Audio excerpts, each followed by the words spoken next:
முதலமைச்சருக்கு என்ன தமிழ்நாட்டில் நடக்குதுன்னு கூட தெரியல. ஒரு நாளைக்கு தமிழ்நாட்டில் 5 கொலைகள் நடக்குது. ஒரு நாளைக்கு. இந்த 5 ஆண்டு காலத்தில் தமிழ்நாட்டில் 7832 கொலைகள் நடந்திருக்கு. சராசரியா ஒரு நாளைக்கு 4.7 கொலை, 5 கொலை ஒரு நாளைக்கு கொலை. அவ்வளோ கொலையில எத்தனை பெண்கள் தெரியுமா கொலை செய்யப்பட்டிருக்கிறாங்க? 1973 கொலைகள் பெண்கள் கொலை செய்யப்பட்டிருக்கிறாங்க. அவங்க என்ன பண்றாங்க? குழந்தைகள் 361 குழந்தைகள் கொலை செய்யப்பட்டிருக்கிறாங்க.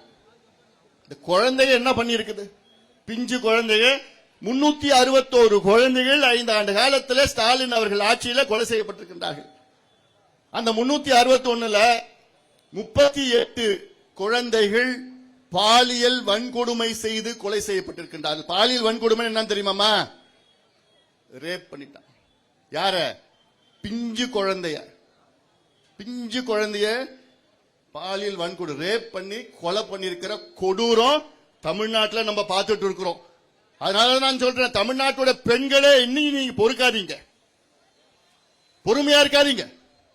இவர்கள் தகுதியற்றவர்கள், ஆட்சி செய்வதற்கு தகுதியற்றவர்கள். அதே போன்று பெண்களுக்கு எதிரான குற்றங்கள் இந்த 5 ஆண்டு காலத்தில் 44,000 குற்றங்கள் பெண்களுக்கு எதிரான குற்றங்கள்.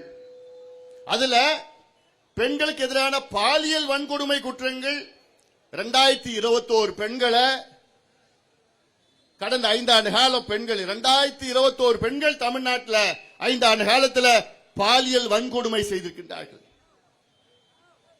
இது ஒரு ஆட்சியா? அதெல்லாம் வெக்கக்கேடியா, வெக்கக்கேடியா.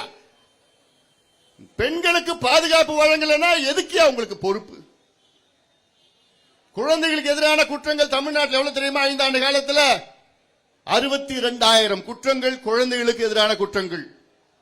அதுல 27,000 குற்றங்கள் போஸ்கோ சட்டத்தின் வழக்குகள். போஸ்கோ சட்டம்னா என்ன?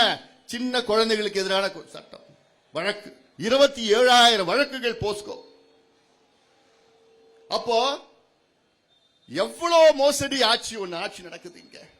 அதனாலதான் நான் மறுபடியும் சொல்றேன். ஆனா இந்த குற்றங்களுக்கு எல்லாத்துக்கும் என்ன காரணம் தெரியலமா உங்களுக்கு? முதல் காரணம் முதலமைச்சர். அவருக்கு கீழே தான் காவல்துறை இயங்கிட்டு இருக்கு. அடுத்த முக்கிய காரணம் எங்க பார்த்தாலும் சாராயம், கள்ள சாராயம், டாஸ்மார்க் சாராயம்.